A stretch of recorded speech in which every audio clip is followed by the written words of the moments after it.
Aunt Sam has been living in our attic for 5 years and 3 months. Before she got sick, she was normal. In fact, she was the best aunt anyone could ask for. Definitely the cool one in the family. But that was a long time ago, because she changed, and her behavior, the things she's doing up there, are getting darker and darker.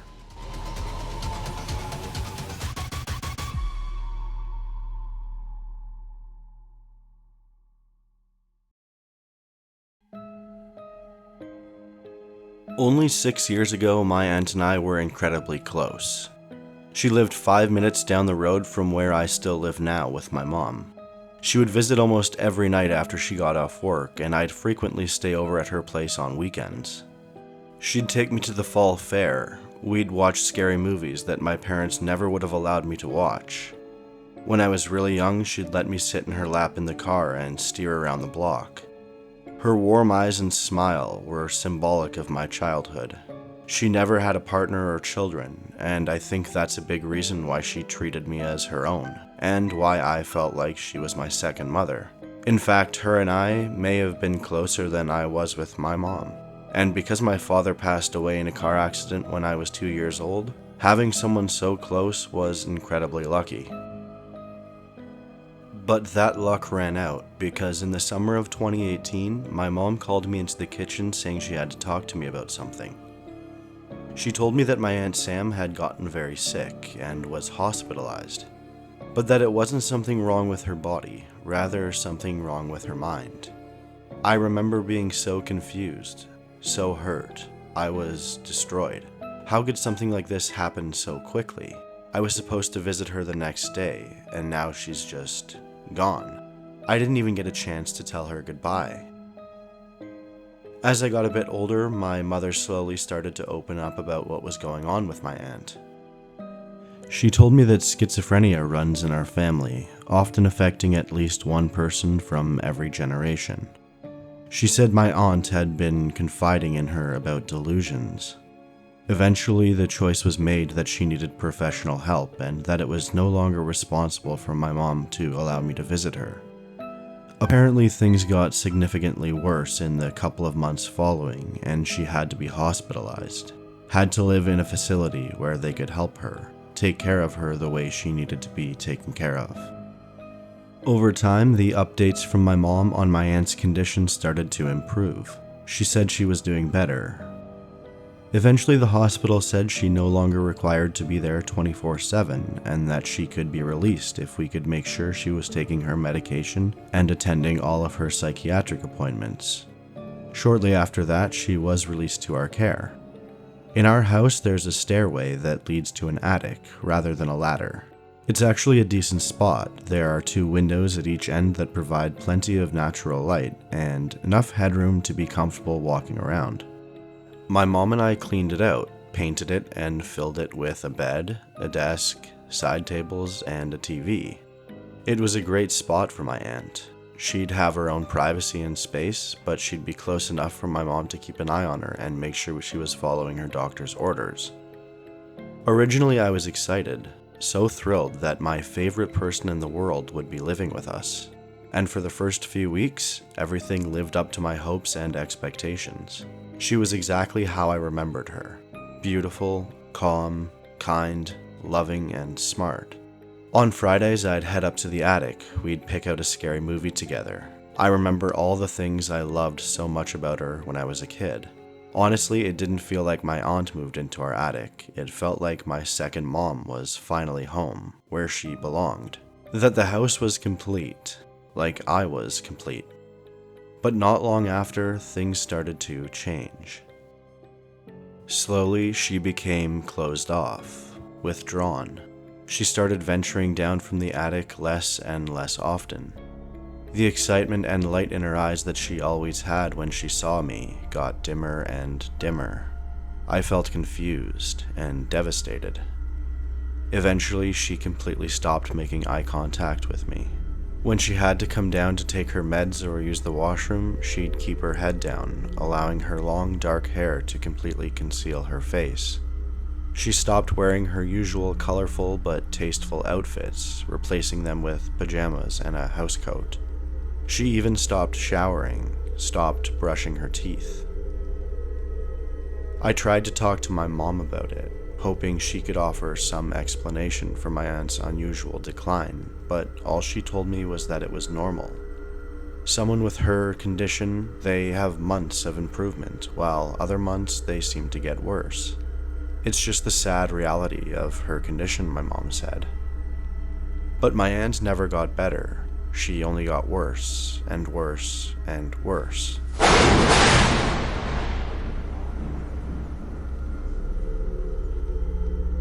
Eventually, she stopped leaving the attic. My mom would bring food up to her, bring her laundry down, and then deliver it back to her when it was done. The only time she came down was in the middle of the night to use the washroom, but by the time I heard the toilet flush and got out of bed, she had already made it back to the attic. On a few occasions, I'd ask my mom if I could go up there to see her, but she always told me it wasn't a good idea and that she needed to be alone. Actually, she insisted I never go up there for any reason. As time passed, I started hearing loud footsteps coming from up there.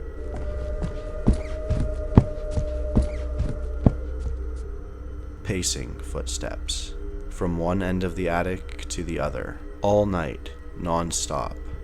I'd lay in bed listening to it. They'd drive me crazy.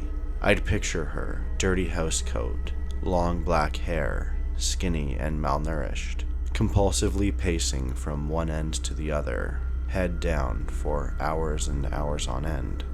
The loving feeling I had for my aunt had slowly transformed into an uncertain feeling, and the image I had of her up there scared the hell out of me, if I'm being honest. One night I laid there listening to the pacing as I often did when it suddenly stopped. I was surprised by this because usually once it started around 9 p.m., it didn't stop until 6 a.m. the next morning, usually right as the sun came up. I laid there, curious and a little creeped out, blankets pulled up to my chin, trying to pick up on any sound that followed, but nothing. I thought maybe she was coming down to use the washroom. I laid as still as possible, trying not to make any sound, and then I heard a familiar creak of the stairs as she started her slow descent.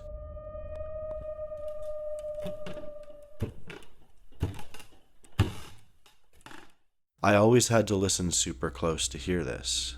These stairs were extremely loud normally. When I'd go up them, I swear everyone in the house could hear that sound.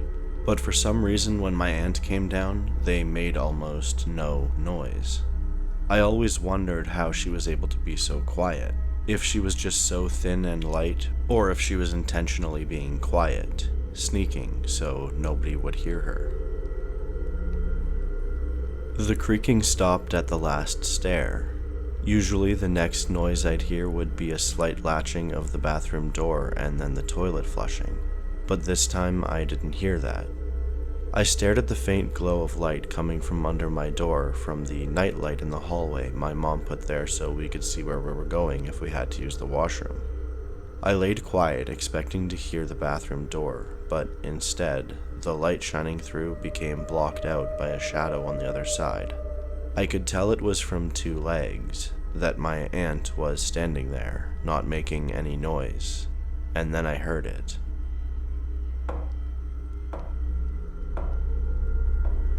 A faint knocking from the other side of my door. I felt a lump in my throat as I pulled the blankets up even closer to my chin. What did she want, and why was she knocking on my door in the middle of the night? I laid still with the image of my deteriorating aunt, black hair, lifeless expression standing outside of my door burned into my brain. Just go away, please, I thought. Please, just don't knock again. But before I could finish my thought, another knock on the door, this time a little louder, a little more intentional. Disturbed, I hesitantly lifted my covers and got out of bed. My heart bounced in my chest, getting more and more intense with every step I took toward the door. The shadow casted by her legs almost completely still. I put my hand on the cold doorknob, trying to prepare myself for the sight on the other side. trying to think of how I'd play it off when I saw her face emerge from the darkness behind her, trying not to appear scared, but at the same time, being prepared for anything to happen. I twisted the knob and pulled the door maybe a foot.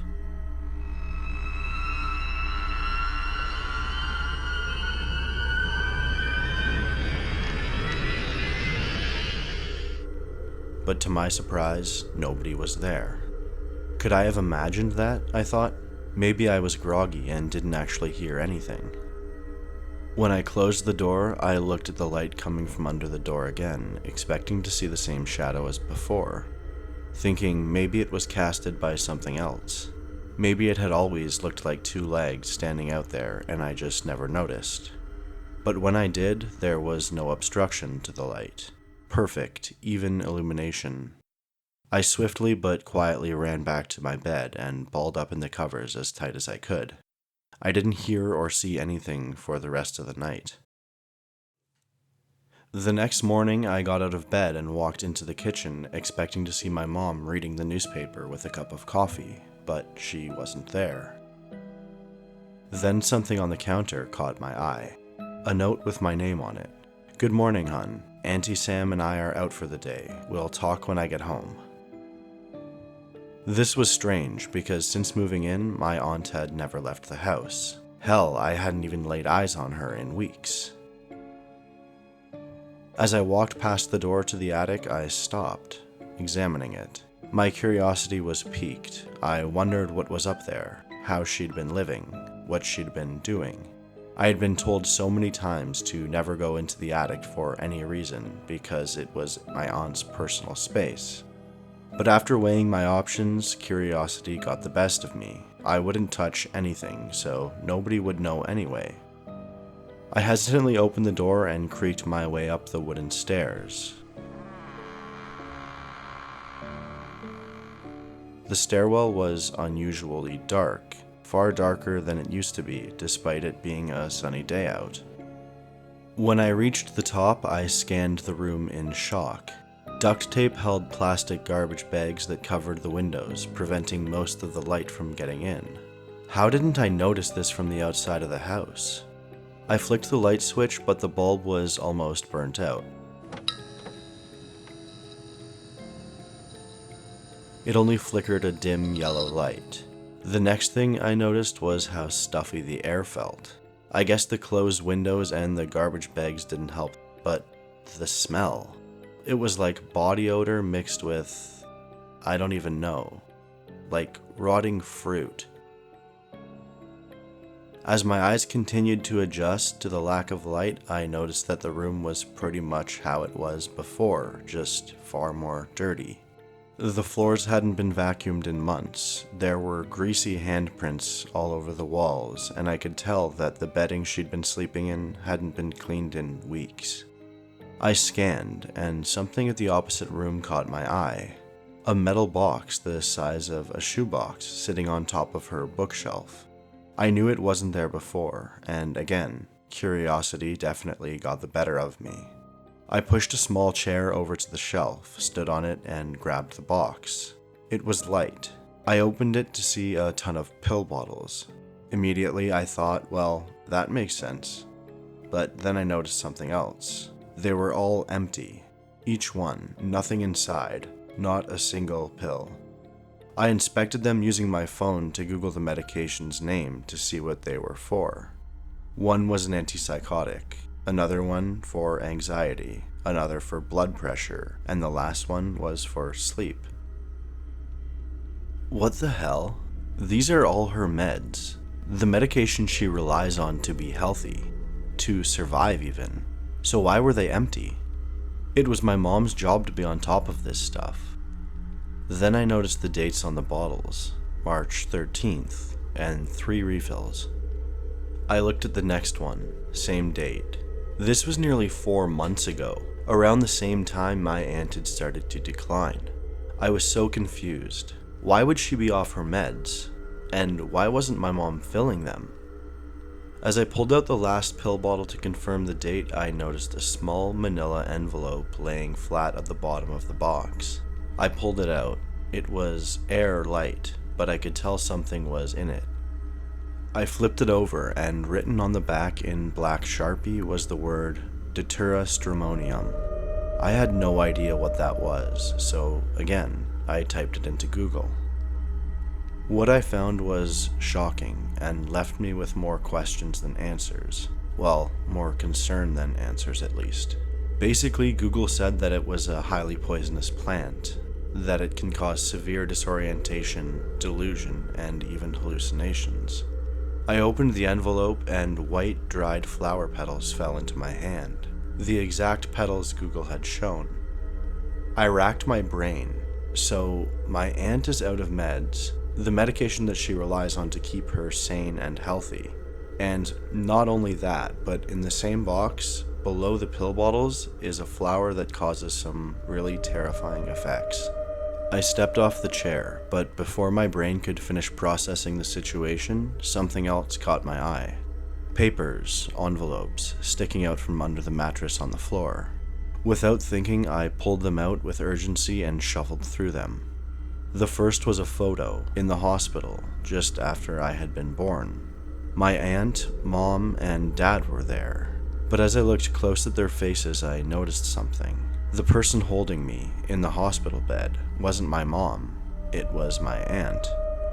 I felt a sense of panic starting to build up in my body as I looked at the next thing. A piece of paper, a note in my aunt's handwriting, addressed to me. Jack, the truth is I am sick, just not in the way you've been told. I've struggled with depression my entire life, but I'm not psychotic or schizophrenic like your mom claims. If you find this note, you'll have also seen the photo. I'm your biological mother. Your mom found out early on in life that she would never be able to have children of her own. We were so close, and I loved her so much that I agreed to carry you for her. You and I had an amazing relationship when you were growing up, because I love you like a son. I love you as my son. Just before I was admitted to the hospital, I had a conversation with your mom. I wanted to know how she felt about me telling you the truth, but she had a strong reaction to this. She insisted you could never know. She threatened me and swore she'd never let me see you again. After this, my depression took a nosedive. I won't go into much detail, but after making a mistake, I was forced to be institutionalized. They didn't trust that I wouldn't try hurting myself, and in all honesty, they thought I might try hurting my sister, your mom, so I could have you to myself. This is all because your mom forged a threatening note, claiming it was written by me and outlining a plan to have you for myself. When the hospital notified your mom that my condition had improved and I was going to be released, they asked her if she would be my guardian. She agreed, but not to help me, to make sure that she had control over me, to make sure that I could never tell you the truth. I know she's been adding something to my food, and it makes me feel crazy, like maybe I am losing my mind. I had to write this note because I think she's becoming suspicious, and if I disappear, I want you to know the truth. I thought about sliding it under your door, but I didn't want your mom to find it in the morning before you woke up. Tonight I was about to open your door, but your mother must have heard something, so I ran back up here before she noticed me. That's why I was knocking, to give you the note. I felt my world closing in. Everything I thought I knew was a lie. But before I could process the note or even the photo, a sound. The sound of my mom's car pulling into the driveway. I rushed over to the window, and my aunt was not in the passenger seat. I guess I'll see what she says tonight, but I have a feeling Aunt Sam will not be back.